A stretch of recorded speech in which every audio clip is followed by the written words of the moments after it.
I just purchased a Tiffin 24 RT 2022 from La Mesa RV a few days ago, and I just want to share my experience and some of the features on it as I've driven it home about 800 miles. Now this model's relatively new for 2022. They're coming out with 2023s now. Ford Transit chassis, I'm sure you've heard that. I was looking at other twin bed models. I was looking at the Ekko. It was a little bit more expensive. We didn't like the bathroom or the cassette toilet, but Winnebago makes a great product.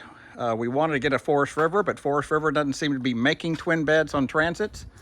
We also were looking at the Compass and Geminis and really like the 24 KB twin bed, but we just didn't like the bathroom arrangement.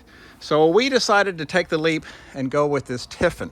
Even though it seems to be the first year model run, it's got a few bugs. I'm not going to talk about that, but I'm going to talk about some of the neat features it has. I mean, for instance, it's got these slam latches, insulated horizontal opening slam latches here. Right here you see the 2,000 watt power inverter. Now that's primarily for powering the TVs. How many RVs can you power TVs going down the road here? Another special feature about this one, it's got the Bigfoot leveling system. Again, not a lot of Transits have this. So let me just go over this. Like I said, it's got a lot of the standard features. 178-inch wheelbase, aluminum wheels. It's got an outdoor shower, so I'll show you. It's got an exterior propane connection for hooking up your low-pressure grills. It's all-wheel drive. Doesn't have a spare tire, but it has the Ford technology. Unfortunately, this one's built on the 2020 chassis. Some of the Compasses and Geminis we were looking at had the newer dash, but this one does have what was important to me, the adaptive cruise control feature. You can see the paint on this. This is what's called a dovetail paint scheme on this. So what's important to look when you're buying a Ford Transit is this button right there indicates that it's got adaptive cruise control. So very powerful. We've got anywhere between 16 and 18 miles per gallon on this. Again, I got the slam latches, aluminum wheels. I don't know if this is a Ford doing or whatever. It's nice to be able to see both valve stems there so I can check tire pressure and fill it up. Another thing that Tiffin does is I put sumo springs. See if I can get under here and see this. If you see the bright yellow sumo spring under there. So they do that to help stability in crosswinds. Also provides a little bit more suspension support. But the coolest thing about this, the reason we like this one, and we were sort of leaning towards the bigger brother in the Sprinter, the Wayfarer LW, is this thing has this rear cargo hatch. I mean, I know the Ekko has this, but some of the Compass products, they also have some large storage capacity ones. But this was just interesting to me with this wide rear trunk opening. I put a bike in there. It fits fairly tight. We'll probably just use a bike rack. And the problem with this hatch, though, is once you put a bike rack on, you probably can't open it. So there's a couple of variations in this model. So it was important for us to get the one that had the side door so we could access things that way. So let me just go over some of the more features here. Got some notes. Let's talk about the outside here, just some unknowns. It's got a little smaller propane tank than most of them. This hose right here is the freshwater tank overfill. It's hard to see here, this insulated pipe. This is the freshwater tank drain. A storage bin here.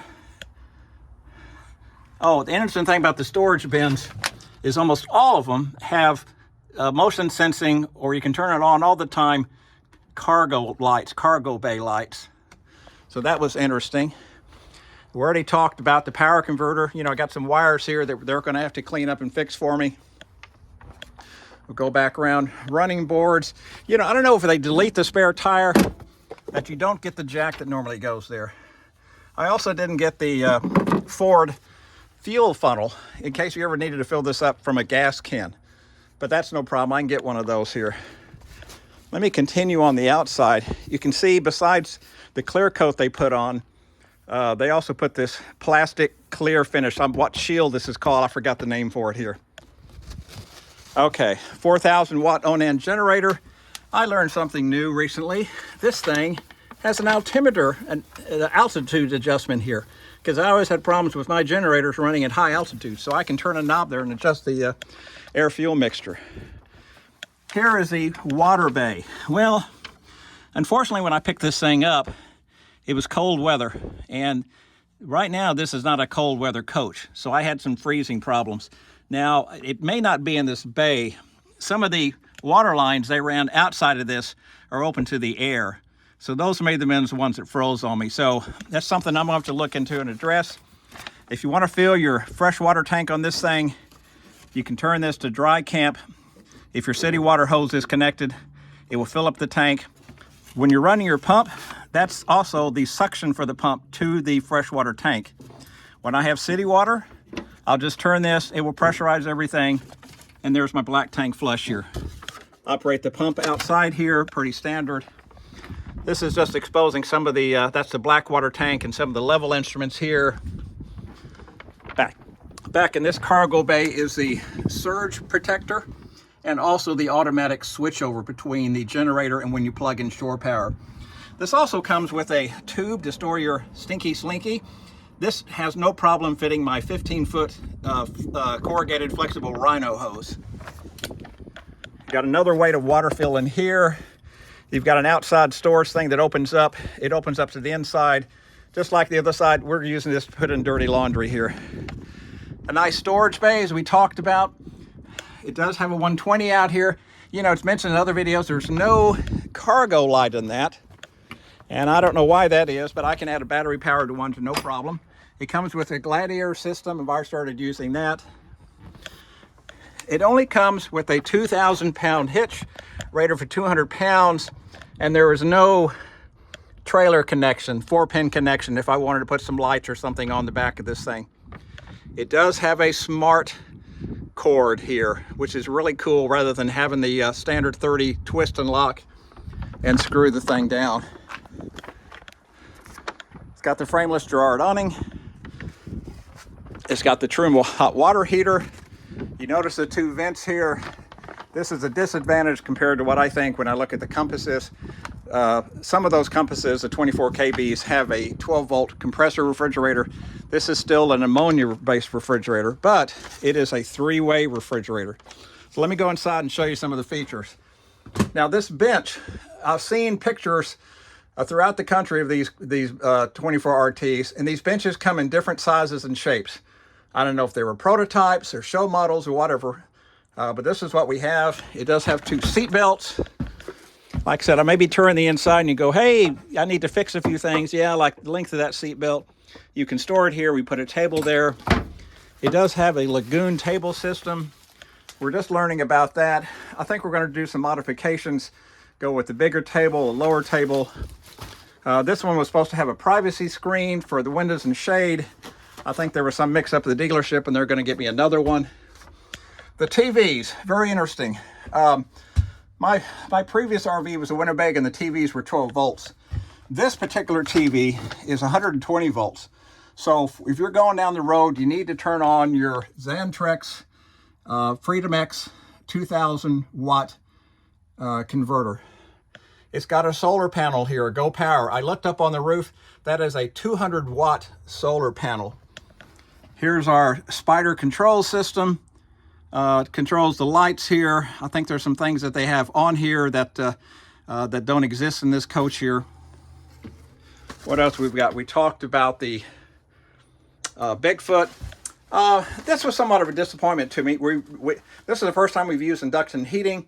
This is really cool how it heats, but the problem is you either have to be on your generator or plugged into shore power, just like the microwave, because it does not run off of the power inverter.